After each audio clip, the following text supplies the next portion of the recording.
नमस्कार, जय हिंद। आपके अपने YouTube चैनल द पॉलिटिकल किस्से में आपका हार्दिक स्वागत है। आपने अभी तक हमारे YouTube चैनल सब्सक्राइब नहीं किया तो सब्सक्राइब जरूर करें। आपके लिए लाए हैं मॉर्निंग न्यूज ब्रीफ। नमस्कार। कहाँ विदेश से 1 करोड़ वैक्सीन लाने की तैयारी है? पीएम मोदी को बिहार का ऐप क्यों पसंद आया? किसानों के लिए कौन सी बड़ी घोषणा हुई? एमपी में कोरोना कर्फ्यू की अनलॉकिंग कब होगी शुरू? आज सुबह खास ऐसी खबर आपके लिए लेकर आए हैं, तो बताते हैं आपको पहले ही खबर। सबसे पहले देखते हैं मार्केट क्या रहा। बीएससी का मार्केट कैप 216.50 लाख करोड़ रुपए रहा। एक्सचेंज का करीब 55% कंपनियों के शेयर में बढ़त रही। 3,232 कंपनियों के शेयरों में ट्रेडिंग हुई। इसमें 1,766 कंपनियों के ट्रेड गिरे और 1,301 कंपनियों के शेयर बढ़े। आज इन यूनिट्स पर रहेगी नजर। कोरोना के चलते किसान आंदोलन अब वर्चुअल तरीके से होगा। किसान नेता आज इसकी घोषणा कर सकते हैं। चक्रवात ताउते के असर से उत्तर भारत में कई जगह तेज और भारी बारिश होने की आशंका है। देश विदेश की बात करें, अब घर पर ही कोरोना की जांच कर सकेंगे। कोरोना की टेस्टिंग पर Indian council of medical research ने बुधवार को एक बड़ा फैसला लिया है। आईसीएमआर ने घर में कोरोना का टेस्ट कराने के लिए एक रैपिड एंटीजन टेस्ट किट को मंजूरी दे दी है। इस किट के जरिए लोग नाक के जरिए सैंपल लेकर संक्रमण की जांच कर सकेंगे। इसके इस्तेमाल के लिए नई एडवाइजरी भी जारी हुई गई है। आईसीएमआर की ओर से बयान के मुताबिक होम टेस्टिंग सिर्फ सिम्पोमेटिक मरीजों के लिए है। साल के आखिर तक सभी वयस्कों को वैक्सीनेशन। केंद्रीय स्वास्थ्य मंत्री डॉक्टर हर्षवर्धन ने बुधवार को कहा है कि भारत इस साल के आखिर तक कोरोना की 266 करोड़ डोज हासिल कर लेगा। इससे हम कम से कम अपनी पूरी वयस्क आबादी को टीका लगाने की स्थिति में हो गए। उन्होंने कहा है कि वैक्सीन के 51 करोड़ डोज जुलाई और 216 करोड़ डोज अगस्त में और दिसंबर में उपलब्ध कराई जा सकेंगी। पश्चिम बंगाल और पूर्वोत्तर के 8 राज्यों के स्वास्थ्य मंत्रियों के साथ कोरोना के हालात पर की गई वर्चुअल मीटिंग में हर्षवर्धन ने ये बात कही थी। स्तनपान कराने वाली माओं को लगेगी कोरोना वैक्सीन। कोरोना संक्रमण से ठीक होने वाले व्यक्ति के 3 महीने बाद वैक्सीन की डोज दी जा सकती है। इसके अलावा दूध पिलाने वाली माओं को भी टीके लगाने की सिफारिशों को मान लिया गया था। अब तक गर्भवती और स्तनपान कराने वाली महिलाओं को टीका नहीं लगाया जा रहा था। गर्भवती महिलाओं की वैक्सीनेशन पर भी अभी फैसला नहीं हुआ है।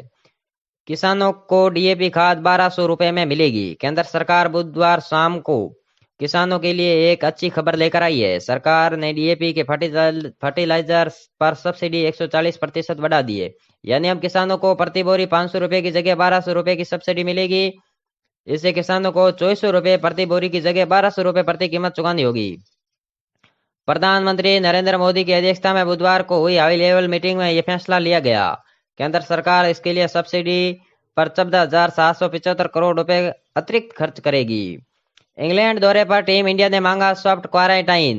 टीम इंडिया इंग्लैंड दौरे के लिए 2 जून को रवाना होगी। वहां से 18 से 22 जून के तक वर्ल्ड टेस्ट चैंपियनशिप का फाइनल खेलना है। लेकिन बीसीआई की टीम सामने इंग्लैंड के सख्त क्वारंटाइन के नियमों हैं। ये नियम खिताबी मैच के लिए तैयारियों में रोड़ा बन सकते हैं। ये लागू रहे तो टीम के लिए मैच की तैयारियों के लिए केवल 6 दिन रहेंगे। बीसीसीआई चाहता है कि खिलाड़ी ज्यादा प्रैक्टिस कर सके। इसके लिए सॉफ्ट क्वारंटाइन हो। इंग्लिश क्रिकेट बोर्ड और बीसीसीआई के बीच इस पर बातचीत चल रही है। पीएम मोदी को भाया बिहार का एचआईटी है।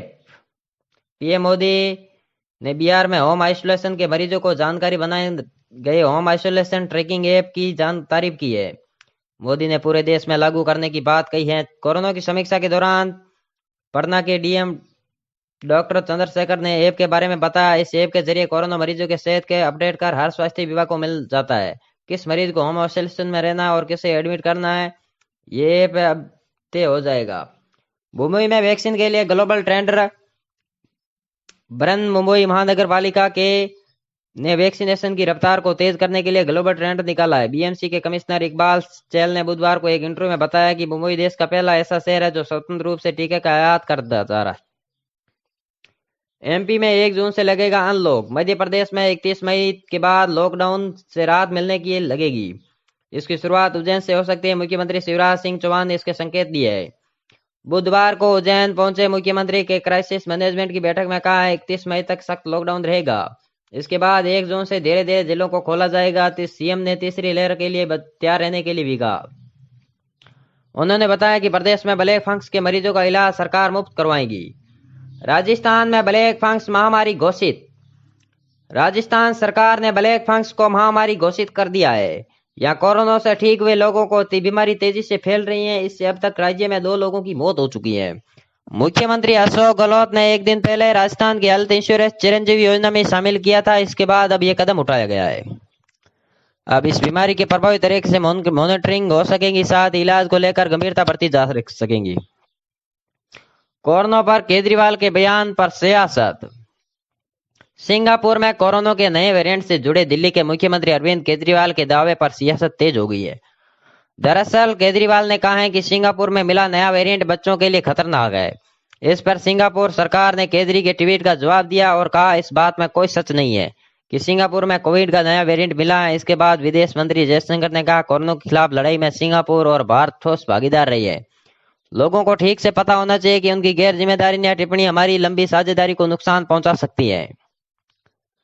अजीत सिंह के बेटे बनेंगे आरएलडी के नए चीफ। राष्ट्रीय लोकदल के मुख्य चौधरी अजीत सिंह के मौत के बाद पार्टी के अगले मुख्य घोषणा 25 मई को होगी।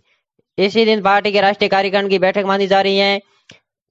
माना जा रहा है कि सौ चौधरी अजीत सिंह के पुत्र पूर्व प्रधानमंत्री चौधरी चरण सिंह के पोते जयंत चौधरी को पार्टी का मुखिया बनाकर उनकी ताजापोशी की जाएगी। कोरोना के कारण बैठक वर्चुअल होगी, जिसमें सभी कार्यकारिणी सदस्य ऑनलाइन भाग लेंगे। मददगार कोहली का विराट दिल। भारतीय क्रिकेट के कप्तान विराट कोहली कोरोना की जंग में लोगों के साथ हैं। लोगों के इलाज के लिए करीब 11 करोड़ रुपए जुटाने के बाद अब उन्होंने पूर्व महिला क्रिकेटर के.एस. श्रीवंत नायडू की मां के इलाज के लिए 6.67 लाख रुपए डोनेट किए। श्रवंती के माता पिता कोरोना से जूझ रहे हैं और आईसीयू में भर्ती है। उनकी हालात गंभीर बनी हुई है। श्रवंती ने कुछ दिन पहले ही भारतीय क्रिकेट कंट्रोल बोर्ड बीसीसीआई और हैदराबाद क्रिकेट एसोसिएशन से सोशल मीडिया पर मदद मांगी थी।